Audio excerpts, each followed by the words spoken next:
The demon-haunted world Carl Sagan create by engineer J. Hoberg. Aliens. Truly, that which makes me believe there is no inhabitant on this sphere, is that it seems to me that no sensible being would be willing to live here. Well, then, said Micromegas, perhaps the beings that inhabit it do not possess good sense. One alien to another, on approaching the Earth, in Voltaire's Micromegas, A Philosophical History, 1752. It's still dark out. You're lying in bed, fully awake. You discover you're utterly paralyzed. You sense someone in the room. You try to cry out. You cannot. Several small grey beings, less than 4 feet tall, are standing at the foot of the bed. Their heads are pear-shaped, bald, and large for their bodies. Their eyes are enormous, their faces expressionless, and identical. They wear tunics, and boots. You hope this is only a dream. But as nearly as you can tell it's really happening. They lift you up and, eerily, you slip through the wall of your bedroom. You float out into the air. You rise high toward a metallic saucer-shaped spacecraft. Once inside, you are escorted into a medical examining room. A larger but similar being, evidently some kind of physician, takes over. What follows is even more terrifying. Your body is probed with instruments, and machines, especially your sexual parts. If you're a man, they may take sperm samples. If you're a woman, they may remove ova, or fetuses, or implant semen. They may force you to have sex. Afterwards you may be ushered into a different room, where hybrid babies or fetuses, partly human, and partly like these creatures, stare back at you. You may be given an admonition about human misbehavior, especially in despoiling the environment, or in allowing the AIDS pandemic. Tableaux of future devastation are offered. Finally, these cheerless grey emissaries escort you out of the spacecraft, and ooze you back through the walls into your bed. By the time you're able to move, and talk, they are gone. You may not remember the incident right away. Instead you might simply find some period of time unaccountably missing, and puzzle over it. Because all this seems so weird, you're a little concerned about your sanity. Naturally you're reluctant to talk about it. At the same time the experience is so disturbing that it's hard to keep it bottled up. It all pours out when you hear of similar accounts, or when you're under hypnosis with a sympathetic therapist, or even when you see a picture of an alien in one of the many popular magazines, books, and TV specials on UFO. Some people say they can recall such experiences from early childhood. Their own children, they think, are now being abducted by aliens. It runs in families. It's a eugenics program, they say, to improve the human breeding stock. Maybe aliens have always done this. Maybe, some say, that's where humans came from in the first place. As revealed by repeated polls over the years, most Americans believe that we're being visited by extraterrestrial beings in UFO. In a 1992 Roper opinion poll of nearly 6,000 American adults especially commissioned by those who accept the alien abduction story at face value, 18% reported sometimes waking up paralyzed, aware of one or more strange beings in the room. About 13% reported odd episodes of missing time, and 10% claimed to have flown through the air without mechanical assistance. From nothing more than these results, the poll's sponsors conclude that 2% of all Americans have been abducted, many repeatedly, by beings from other worlds. The question of whether respondents had been abducted by aliens was never actually put to them. If we believed the conclusion drawn by those who bankrolled and interpreted the results of this poll, and if aliens are not partial to Americans, then the number for the whole planet would be more than 100 million people. This means an abduction every few seconds over the past few decades. It's surprising more of the neighbors haven't noticed. What's going on here? When you talk with self-described abductees, most seem very sincere, although caught in the grip of powerful emotions. Some psychiatrists who've examined them say they find no more evidence of psychopathology in them than in the rest of us. Why should anyone claim to have been abducted by alien creatures if it never happened?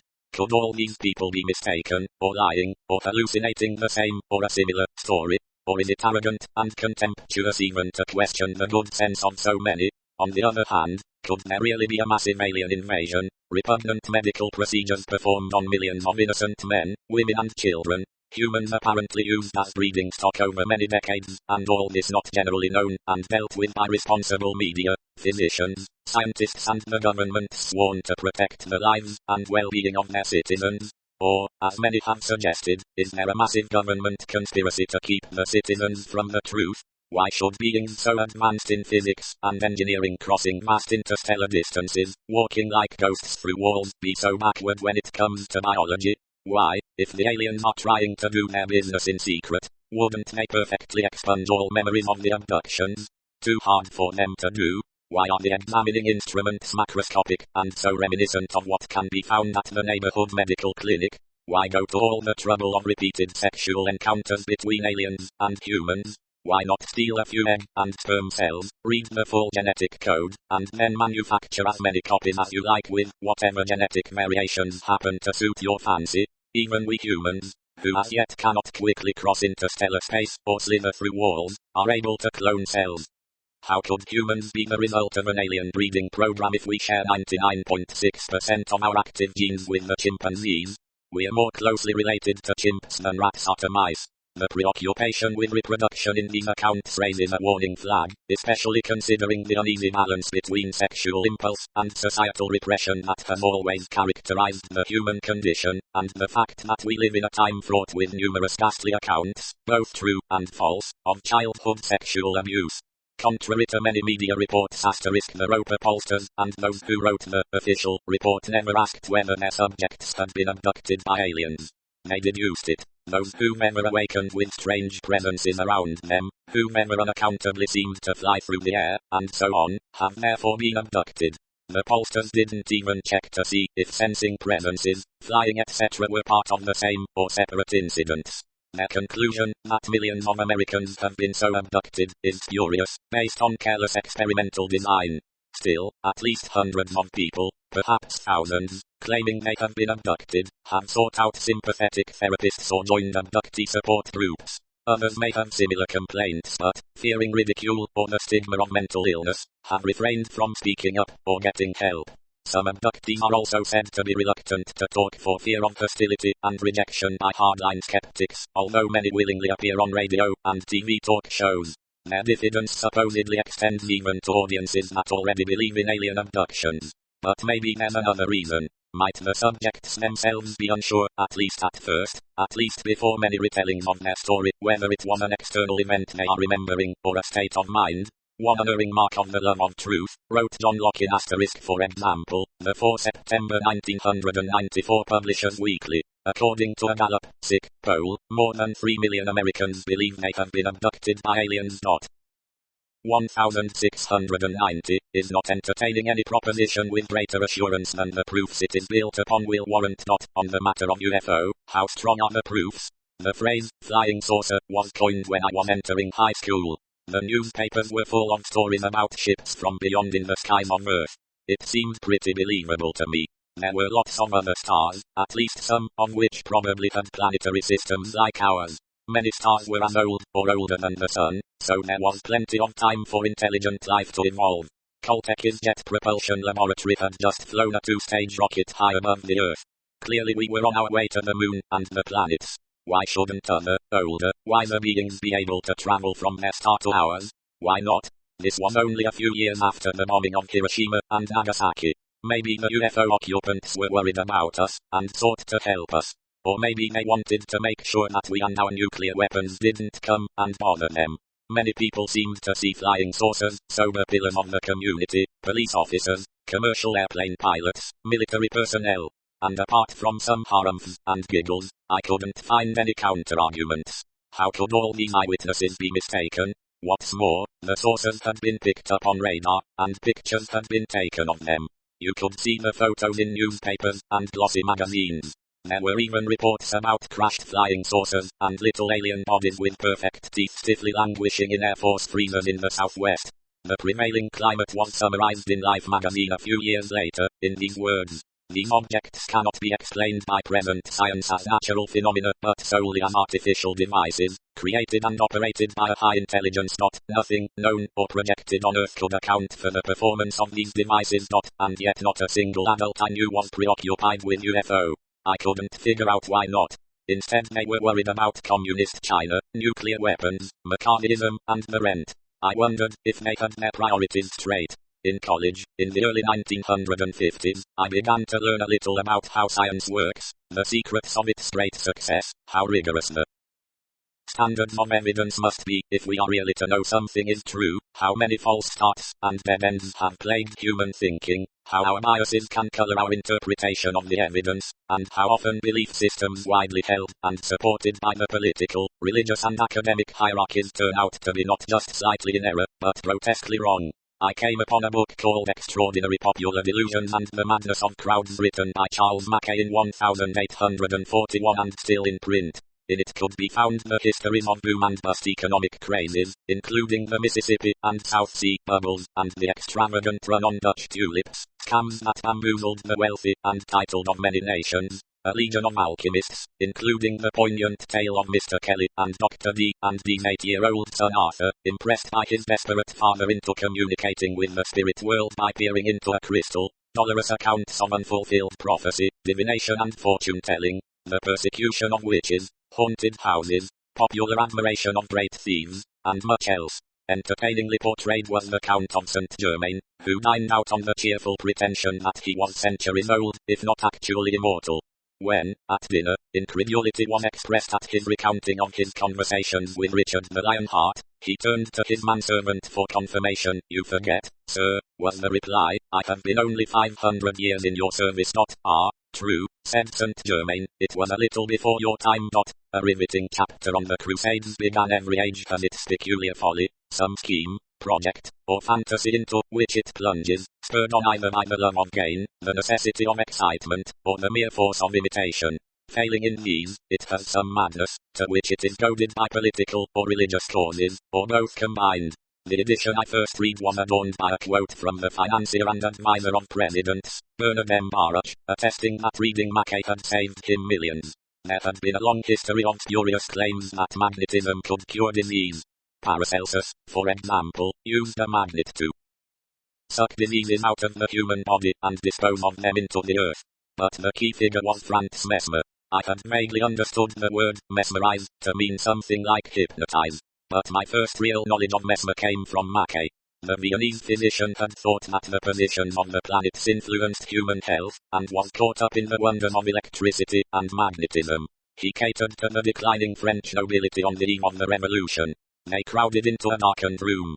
Dressed in a gold-flowered silk robe, and waving an ivory wand, Mesmer seated his marks around a vat of dilute sulfuric acid. The magnetizer and his young male assistant peered deeply into the eyes of their patients, and rubbed their bodies. They grasped iron bars protruding into the solution, or held each other's hands. In contagious frenzy, aristocrats, especially young women, were cured left and right. Mesmer became a sensation. He called it animal magnetism. For the more conventional medical practitioner, though, this was bad for business, so French physicians pressured King Louis Roman XVI to crack down. Mesmer, they said, was a menace to public health.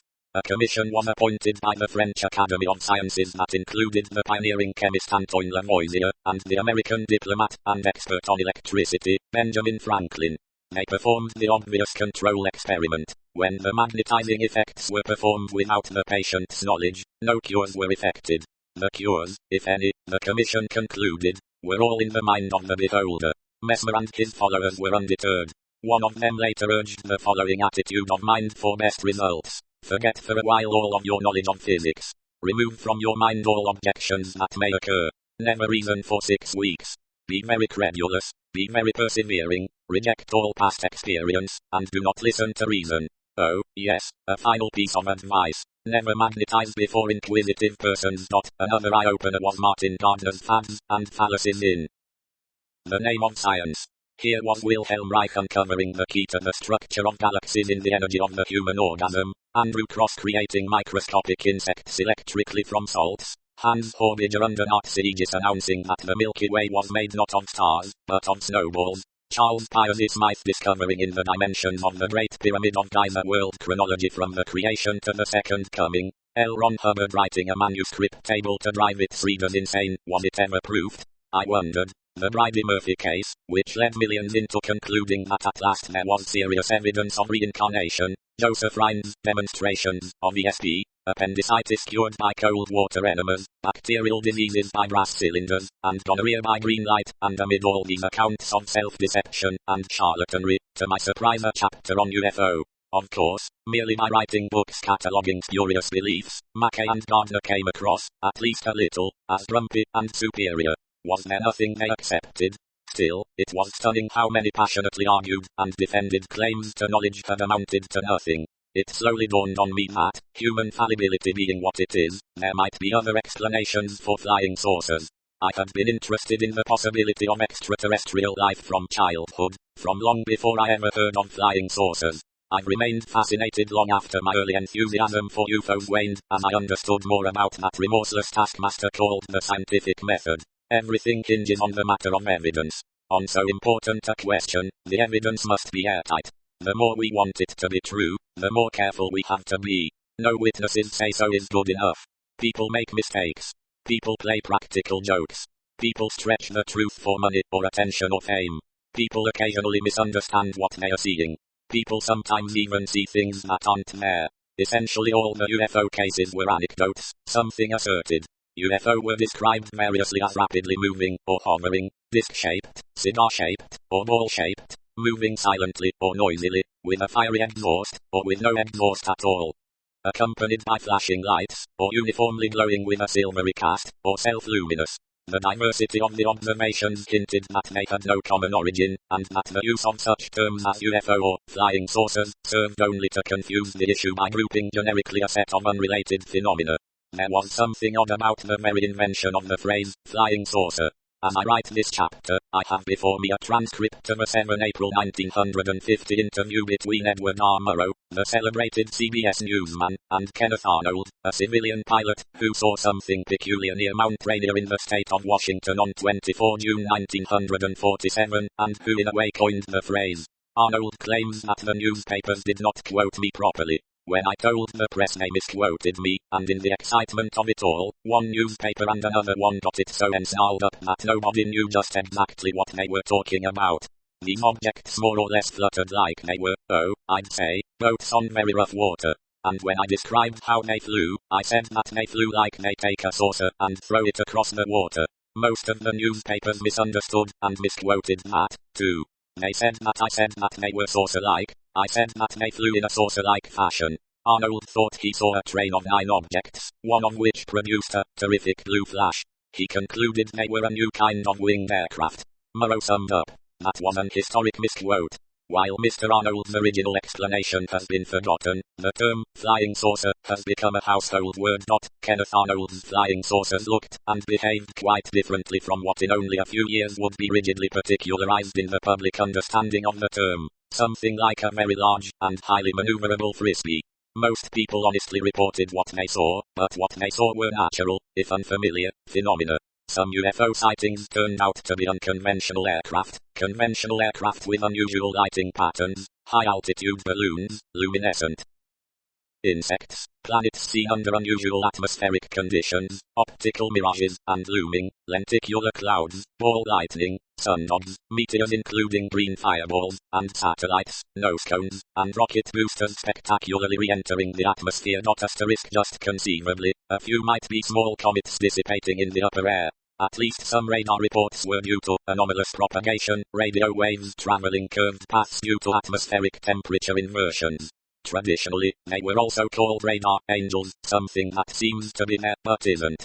You could have simultaneous visual and radar sightings without there being any there. When we notice something strange in the sky, some of us become excitable and uncritical, bad witnesses. There was the suspicion that the field attracted rogues and charlatans. Many UFO photos turned out to be fakes, small models hanging by thin threads, often photographed in a double exposure. A UFO seen by thousands of people at a football game turned out to be a college fraternity prank, a piece of cardboard, some candles, and a thin plastic bag that dry cleaning comes in, all cobbled together to make a rudimentary hot air balloon. The original crashed saucer account, with the little alien men and their perfect teeth, turned out to be a straight hoax. Frank Scully, columnist for Variety, passed on a story told by an oilman friend. It played a central dramatic role in Scully's best-selling 1950 book, Behind the Flying Saucers. 16 dead aliens from Venus, each 3 feet high, had been found in one of 3 crashed saucers. Booklets with alien pictograms had been recovered. The military was covering up. The implications were profound. The hoaxers were Silas Newton, who said he used radio waves to prospect for gold and oil, and a mysterious Dr. G, who turned out to be a Mr. G. Bauer. Newton produced a gear from the UFO machinery and flashed close-up saucer photos. But he did not allow close inspection. When a prepared skeptic, there are so many artificial satellites up there that they are always making garish displays somewhere in the world. 2 or 3 decay every day in the Earth's atmosphere, the flaming debris often visible to the naked eye. Sleight of hand, switched gears, and sent the alien artifact away for analysis. It turned out to be made of kitchen pot aluminium. The crashed saucer scam was a small interlude in a quarter-century of frauds by Newton and G. Bauer, chiefly selling worthless oil leases and prospecting machines. In 1952 they were arrested by the FBI, and the following year found guilty of conducting a confidence game. Their exploits, chronicled by the historian Curtis Peebles, ought to have made UFO enthusiasts cautious forever about crashed saucer stories from the American Southwest around 1950. No such luck. On 4 October 1957, Sputnik 1, the first Earth-orbiting artificial satellite, was launched. Of 1,178 recorded UFO sightings in America that year, 701 or 60%, rather than the 25% you'd expect, occurred between October and December. The clear implication is that Sputnik and its attendant publicity somehow generated UFO reports.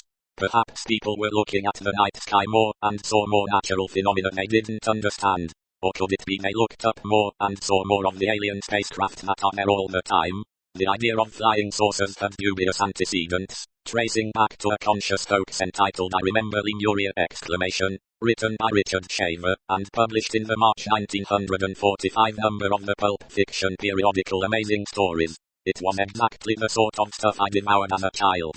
Lost continents were settled by space aliens 150,000 years ago, I was informed, leading to the creation of a race of demonic underground beings responsible for human tribulations and the existence of evil. The editor of the magazine, Ray Palmer, who was, like the subterranean beings he warned about, roughly 4 feet high, promoted the notion, well before Arnold's sighting, that the Earth is being visited by disc-shaped alien spacecraft, and that the government is covering up its knowledge and complicity. Merely from the newsstand covers of such magazines, millions of Americans were exposed to the idea of flying saucers well before the term was coined. All in all, the alleged evidence seemed thin, most often devolving into gullibility, hoax, hallucination, misunderstanding of the natural world, hopes and fears disguised as evidence, and a craving for attention, fame and fortune.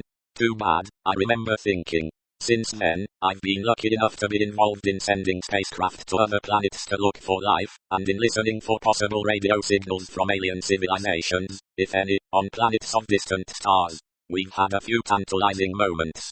But if the suspected signal isn't available for every grumpy skeptic to pick over, we cannot call it evidence of extraterrestrial life, no matter how appealing we find the notion. We'll just have to wait until, if such a time ever comes, better data are available. We've not yet found compelling evidence for life beyond the Earth.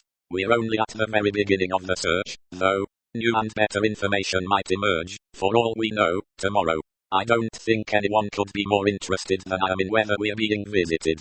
It would save me so much time and effort to be able to study extraterrestrial life directly and nearby, rather than at best indirectly and at great distance. Even if the aliens are short, dour and sexually obsessed, if they are here, I want to know about them. How modest our expectations are about aliens, and how shoddy the standards of evidence that many of us are willing to accept, can be found in the saga of the crop circles. Originating in Britain and spreading throughout the world was something surpassing strange. Farmers or passers-by would discover circles, and, in later years, much more complex pictograms, impressed upon fields of wheat, oats, barley, and rapeseed. Beginning with simple circles in the middle 1970s, the phenomenon progressed year by year, until by the late 1980s and early 1990s the countryside, especially in southern England, was graced by immense geometrical figures, some the size of football fields, imprinted on cereal grain before the harvest, circles tangent to circles, or connected by axes, parallel lines drooping off, insectoids. Some of the patterns showed a central circle surrounded by 4 symmetrically placed smaller circles, clearly, it was concluded, caused by a flying saucer and its 4 landing pods. A hoax? Impossible, almost everyone said. There were hundreds of cases. It was done sometimes in only an hour or two in the dead of night, and on such a large scale. No footprints of pranksters leading towards or away from the pictograms could be found. And besides, what possible motive could there be for a hoax? Many less conventional conjectures were offered. People with some scientific training examined sites, spun arguments, instituted whole journals devoted to the subject. Were the figures caused by strange whirlwinds called columnar vortices, or even stranger ones called ring vortices? What about ball lightning? Japanese investigators tried to simulate, in the laboratory and on a small scale, the plasma physics they thought was working its way on far-off Wiltshire. But especially as the crop figures became more complex, meteorological or electrical explanations became more strained. Plainly it was due to UFO, the aliens communicating to us in a geometrical language. Or perhaps it was the devil, or the long-suffering earth complaining about the depredations visited upon it by the hand of man. New Age tourists came in droves. All-night vigils were undertaken by enthusiasts equipped with audio recorders and infrared vision scopes. Print and electronic media from all over the world tracked the intrepid seriologists. Best-selling books on extraterrestrial crop distorters were purchased by a breathless and admiring public. True, no saucer was actually seen settling down on the wheat, no geometrical figure was filmed in the course of being generated. But dowsers authenticated their alien origin, and channelers made contact with the entities responsible. Orgon energy was detected within the circles. Questions were asked in Parliament. The royal family called in for special consultation Lord Solly Zuckerman, former principal scientific advisor to the Ministry of Defense. Ghosts were said to be involved, also, the Knights Templar of Malta and other secret societies. Satanists were implicated. The Defense Ministry was covering the matter up. A few inept and inelegant circles were judged attempts by the military to throw the public off the track. The tabloid press had a field day. The Daily Mirror hired a farmer and his son to make 5 circles in hope of tempting a rival tabloid. The Daily Express, into reporting the story. The Express was, in this case at least, not taken in. Seriological organizations grew and splintered.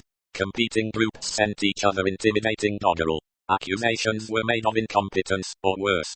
The number of crop circles rose into the thousands. The phenomenon spread to the United States, Canada, Bulgaria, Hungary, Japan, the Netherlands. The pictograms, especially the more complex of them, began to be quoted increasingly in arguments for alien visitation. Strained connections were drawn to the face on Mars. One scientist of my acquaintance wrote to me that extremely sophisticated mathematics was hidden in these figures. They could only be the result of a superior intelligence. In fact, one matter on which almost all of the contending seriologists agreed is that the later crop figures were much too complex and elegant to be due to mere human intervention, much less to some ragged and irresponsible hoaxers. Extraterrestrial intelligence was apparent at a glance. In 1991, Doug Bauer and Dave Chorley, 2 blokes from Southampton, announced they had been making crop figures for 15 years. They dreamed it up over stout one evening in their regular pub, the Percy Hobbs. They had been amused by UFO reports, and thought it might be fun to spoof the UFO gullibles. At first they flattened the wheat with the heavy steel bar that Bauer used as a security device on the back door of his picture framing shop. Later on they used planks and ropes. Their first efforts took only a few minutes. But, being inveterate pranksters as well as serious artists, the challenge began to grow on them. Gradually, they designed and executed more and more demanding figures. At first no one seemed to notice. There were no media reports. Their art forms were neglected by the tribe of ufologists. They were on the verge of abandoning crop circles to move on to some other, more emotionally rewarding hoax. Suddenly crop circles caught on. Ufologists fell for it hook, line and sinker. Bauer and Chorley were delighted, especially when scientists and others began to announce their considered judgment that no merely human intelligence could be responsible. Carefully they planned each nocturnal excursion, sometimes following meticulous diagrams they had prepared in watercolors. They closely tracked their interpreters. When a local meteorologist deduced a kind of whirlwind because all of the crops were deflected downward in a clockwise circle, they confounded him by making a new figure with an exterior ring flattened counterclockwise. Soon other crop figures appeared in southern England and elsewhere. Copycat hoaxsters had appeared. Bauer and Chorley carved out a responsive message in wheat, "We're not alone." Even this some took to be a genuine extraterrestrial message, although it would have been better had it read, "You are not alone." Doug and Dave began signing their artworks with 2DS. Even this was attributed to a mysterious alien purpose. Bauer's nocturnal disappearances aroused the suspicions of his wife Eileen. Only with great difficulty, Eileen accompanying Dave and Doug one night, and then joining the credulous in admiring their handiwork next day, was she convinced that his absences were, in this sense, innocent. Eventually Bauer and Charlie tired of the increasingly elaborate prank. While in excellent physical condition, they were both in their 60s now, and a little old for nocturnal commando operations in the fields of unknown, and often unsympathetic farmers. They may have been annoyed at the fame and fortune accrued by those who merely photographed their art and announced aliens to be the artists. And they became worried that if they delayed much longer, no statement of theirs would be believed. So they confessed. They demonstrated to reporters how they made even the most elaborate insectoid patterns. You might think that never again would it be argued that a sustained hoax over many years is impossible, and never again would we hear that no one could possibly be motivated to deceive the gullible into thinking that aliens exist. But the media paid brief attention. Seriologists urged them to go easy. After all, they were depriving many of the pleasure of imagining wondrous happenings. Since then, other crop circle hoaxers have kept at it, but mostly in a more desultory and less inspired manner. As always, the confession of the hoax is greatly overshadowed by the sustained initial excitement. Many have heard of the pictograms in cereal grains and their alleged UFO connection, but draw a blank when the names of Bauer and Charlie or the very idea that the whole business may be a hoax are raised. An informative expose by the journalist Jim Schnabel, Round in Circles, 1994, from which much of my account is taken, is in print. Schnabel joined the seriologists early, and in the end made a few successful pictograms himself. He prefers a garden roller to a wooden plank, and found that simply stomping grain with one's feet does an acceptable job. But Schnabel's work, which one reviewer called the funniest book I've read in ages, had only modest success. Demons sell, hoaxes are boring and in bad taste. The tenets of skepticism do not require an advanced degree to master, as most successful used car buyers demonstrate. The whole idea of a democratic application of skepticism is that everyone should have the essential tools to effectively and constructively evaluate claims to knowledge. All science asks is to employ the same levels of skepticism we use in buying a used car or in judging the quality of analgesics or beer from their television commercials. But the tools of skepticism are generally unavailable to the citizens of our society. They are hardly ever mentioned in the schools, even in the presentation of science, its most ardent practitioner, although skepticism repeatedly sprouts spontaneously out of the disappointments of everyday life. Our politics, economics, advertising and religions, new age and old, are awash in credulity. Those who have something to sell, those who wish to influence public opinion, those in power, a skeptic might suggest, have a vested interest in discouraging skepticism.